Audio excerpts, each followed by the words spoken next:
ಉಗ್ರರ ಸಂಹಾರಕ್ಕೆ ನಮ್ಮ ಬೆಂಬಲವಿದೆ. ಭಾರತದ ಕ್ರಮಕ್ಕೆ ಹಾಗಂತ ಅಮೆರಿಕ ಬೆಂಬಲವನ್ನು ವ್ಯಕ್ತಪಡಿಸ್ತಾ ಇದೆ. ದಕ್ಷಿಣ ಏಷ್ಯಾದಲ್ಲಿ ಶಾಂತಿ ಭದ್ರತೆಗೆ ಸಹಕರಿಸಿ ಅಂತ ಯುಎಸ್ ವಿದೇಶಾಂಗ ಕಾರ್ಯದರ್ಶಿ ಮಾರ್ಕೊ ಮನವಿ ಮಾಡಿದ್ದಾರೆ. ವಿದೇಶಾಂಗ ಸಚಿವ ಎಸ್ ಜಯಶಂಕರ್ ಜೊತೆ ಮಾತನಾಡಿದ್ದಾರೆ. ಪಹಲ್ಗಾಮ್ ಉಗ್ರರ ದಾಳಿಗೆ ಮತ್ತೊಮ್ಮೆ ಖಂಡನೆಯನ್ನ ವ್ಯಕ್ತಪಡಿಸಿದ್ದಾರೆ.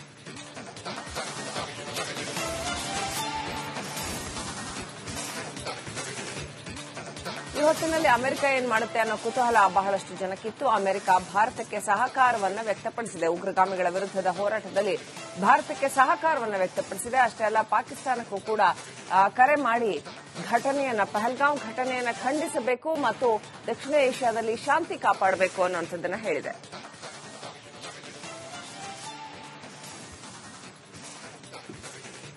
ರೈಟ್, ಇದೆಲ್ಲದರ ಬಗ್ಗೆ ಅಪ್ಡೇಟ್ ಕೊಡೋದಕ್ಕೆ ನಮ್ಮ ಜೊತೆ ಅಭಿಷೇಕ್ ಮತ್ತೆ ಹಾಗೇನೆ ಕಾಶ್ಮೀರದಿಂದ ರಂಜಿತ್ ಶಿವಿಯಾರ್ ಇಬ್ರು ಕೂಡ ಲೈವ್ ಕನೆಕ್ಟ್ ಆಗಿದ್ದಾರೆ.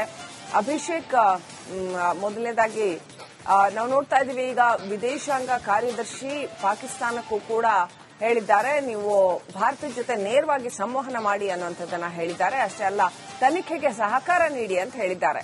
ಆದ್ರೆ ಅಂಥ ಯಾವ ಲಕ್ಷಣಗಳು ಕೂಡ ಪಾಕ್ನಿಂದ ಕಂಡು ಬರ್ತಾ ಇಲ್ಲ. ಪದೇ ಪದೇ ಕದನ ವಿರಾಮವನ್ನು ಉಲ್ಲಂಘನೆ ಮಾಡ್ತಾನೆ ಇದೆ. ಸೊ ಭಾರತ ಯಾವ ರೀತಿಯಲ್ಲಿ ಮುಂದುವರಿಬಹುದು ಅಂತ ಅನ್ಸುತ್ತೆ. ಇನ್ನೊಂದು ವಿಚಾರ ಅಭಿಷೇಕ್,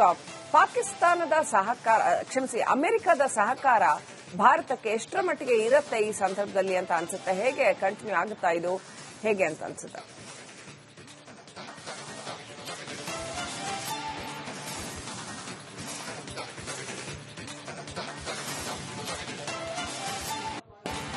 ಶ್ರೀಲಕ್ಷ್ಮಿ, ಮೊದಲನೇದಾಗಿ ಒಂದು ಕ್ಲಿಯರ್ ಮೆಸೇಜ್ ಯುಎಸ್ ಇಂದ ಬಂದಿರುವಂತದ್ದು ಏನು ಅಂದ್ರೆ, ಮಾರ್ಕ್ ರೂಬಿಯರ್ ಅವರು ಮಾತಾಡಿದಂತಹ ಸಂದರ್ಭದಲ್ಲಿ ಜೈಶಂಕರ್ ಅವ್ರ ಜೊತೆಗೆ ಈ ಪೆಹಲ್ಗಾವ್ನಲ್ಲಿ ನಡೆದಂತ ಇನ್ಸಿಡೆಂಟ್ ನ ನಾವು ಖಂಡಿತವಾಗಿಯೂ ಖಂಡಿಸ್ತೀವಿ, ಇದು ಆಗಬಾರದಾಗಿತ್ತು. ಆದ್ರೆ ಸದ್ಯದ ಮಟ್ಟಿಗೆ ನೀವು ಶಾಂತಿಯನ್ನ ಕಾಪಾಡುವಂತ ಪ್ರಯತ್ನವನ್ನ ಮಾಡಿ, ಆದ್ರೆ ನಮ್ಮ ಸಂಪೂರ್ಣ ಬೆಂಬಲ ನಿಮ್ಮ ಜೊತೆಗಿದೆ ಅಂತ ನೇರವಾದಂತ ಸಂದೇಶವನ್ನ ನಮ್ಮ ಭಾರತಕ್ಕೆ ಕೊಟ್ಟಿರುವಂತದ್ದು. ಮತ್ತೊಂದು ಕಡೆಗೆ ಪಾಕಿಸ್ತಾನಕ್ಕೂ ಕೂಡ ಕರೆಯನ್ನ ಮಾಡಿದ್ದಾರೆ, ಅಲ್ಲಿನ ಪ್ರಧಾನಿಗಳ ಜೊತೆನೂ ಮಾತಾಡಿದ್ದಾರೆ. ಅವ್ರಿಗೆ ಹೇಳಿರೋದೇನು ಅಂದ್ರೆ, ಪೆಹಲ್ಗಾವ್ನಲ್ಲಿ ನಡೆದಂತ ಇನ್ಸಿಡೆಂಟ್ ಏನಿದೆ, ಅದರಲ್ಲಿ ಆಗಿರುವಂತಹ ಸಮಸ್ಯೆ ಏನಿದೆ, ಅದರ ತಪ್ಪು ನಿಮ್ಮ ಕಡೆಯಿಂದ ಆಗಿದ್ರೆ ತಪ್ಪನ್ನ ಒಪ್ಪಿಕೊಳ್ಳಿ. ಅದ್ರ ಜೊತೆಗೆ ಕದನ ವಿರಾಮ ಅಥವಾ ಏನಿದೆ ಎಲ್ಒಸಿಯಲ್ಲಿ ಏನು ಇವರು ಅನ್ಎಕ್ಸ್ಪೆಕ್ಟೆಡ್ ಫೈರಿಂಗ್ ಅನ್ನ ಮಾಡ್ತಿದ್ದಾರೆ, ಅದನ್ನ ಈ ಕೂಡಲೇ ನಿಲ್ಲಿಸಬೇಕು. ಅದಾದ ನಂತರ ಭಾರತದ ತನಿಖೆಗೆ ಸಹಕಾರವನ್ನ ಕೊಡಲೇಬೇಕು.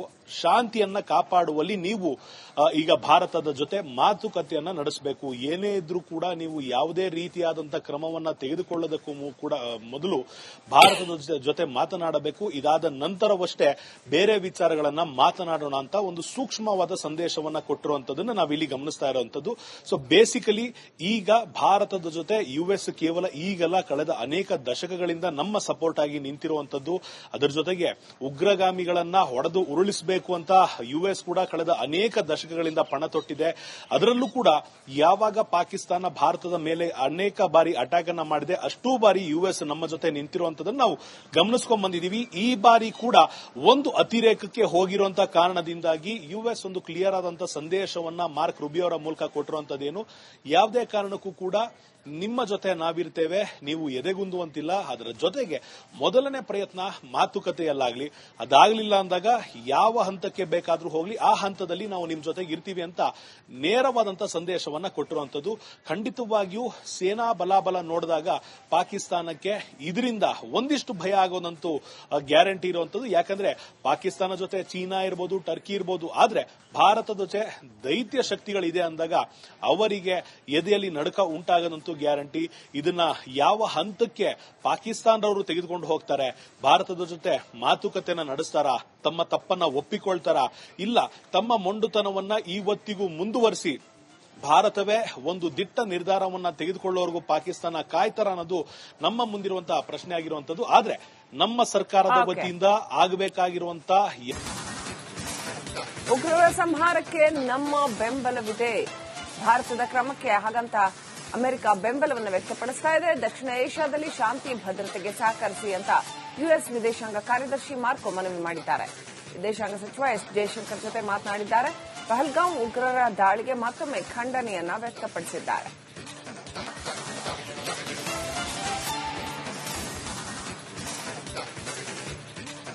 ಈ ಹೊತ್ತಿನಲ್ಲಿ ಅಮೆರಿಕ ಏನ್ ಮಾಡುತ್ತೆ ಅನ್ನೋ ಕುತೂಹಲ ಬಹಳಷ್ಟು ಜನಕ್ಕಿತ್ತು. ಅಮೆರಿಕ ಭಾರತಕ್ಕೆ ಸಹಕಾರವನ್ನು ವ್ಯಕ್ತಪಡಿಸಿದೆ. ಉಗ್ರಗಾಮಿಗಳ ವಿರುದ್ಧದ ಹೋರಾಟದಲ್ಲಿ ಭಾರತಕ್ಕೆ ಸಹಕಾರವನ್ನು ವ್ಯಕ್ತಪಡಿಸಿದೆ. ಅಷ್ಟೇ ಅಲ್ಲ, ಪಾಕಿಸ್ತಾನಕ್ಕೂ ಕೂಡ ಕರೆ ಮಾಡಿ ಪಹಲ್ಗಾಂವ್ ಘಟನೆಯನ್ನ ಖಂಡಿಸಬೇಕು ಮತ್ತು ದಕ್ಷಿಣ ಏಷ್ಯಾದಲ್ಲಿ ಶಾಂತಿ ಕಾಪಾಡಬೇಕು ಅನ್ನುವಂಥದ್ದನ್ನ ಹೇಳಿದೆ.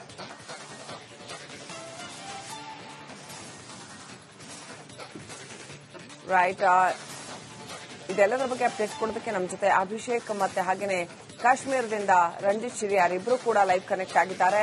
ಅಭಿಷೇಕ್, ಮೊದಲನೇದಾಗಿ ನಾವು ನೋಡ್ತಾ ಇದೀವಿ, ಈಗ ವಿದೇಶಾಂಗ ಕಾರ್ಯದರ್ಶಿ ಪಾಕಿಸ್ತಾನಕ್ಕೂ ಕೂಡ ಹೇಳಿದ್ದಾರೆ, ನೀವು ಭಾರತದ ಜೊತೆ ನೇರವಾಗಿ ಸಂವಹನ ಮಾಡಿ ಅನ್ನುವಂಥದ್ದನ್ನ ಹೇಳಿದ್ದಾರೆ. ಅಷ್ಟೇ ಅಲ್ಲ, ತನಿಖೆಗೆ ಸಹಕಾರ ನೀಡಿ ಅಂತ ಹೇಳಿದ್ದಾರೆ. ಆದ್ರೆ ಅಂಥ ಯಾವ ಲಕ್ಷಣಗಳು ಕೂಡ ಪಾಕ್ನಿಂದ ಕಂಡು ಬರ್ತಾ ಇಲ್ಲ. ಪದೇ ಪದೇ ಕದನ ವಿರಾಮವನ್ನು ಉಲ್ಲಂಘನೆ ಮಾಡ್ತಾನೆ ಇದೆ. ಸೊ ಭಾರತ ಯಾವ ರೀತಿಯಲ್ಲಿ ಮುಂದುವರಿಬಹುದು ಅಂತ ಅನ್ಸುತ್ತೆ. ಇನ್ನೊಂದು ವಿಚಾರ ಅಭಿಷೇಕ್, ಪಾಕಿಸ್ತಾನದ ಸಹಕಾರ, ಅಮೆರಿಕದ ಸಹಕಾರ ಭಾರತಕ್ಕೆ ಎಷ್ಟರ ಮಟ್ಟಿಗೆ ಇರುತ್ತೆ ಈ ಸಂದರ್ಭದಲ್ಲಿ ಅಂತ ಅನ್ಸುತ್ತೆ? ಹೇಗೆ ಕಂಟಿನ್ಯೂ ಆಗುತ್ತಾ ಇದು, ಹೇಗೆ ಅಂತ ಅನ್ಸುತ್ತೆ?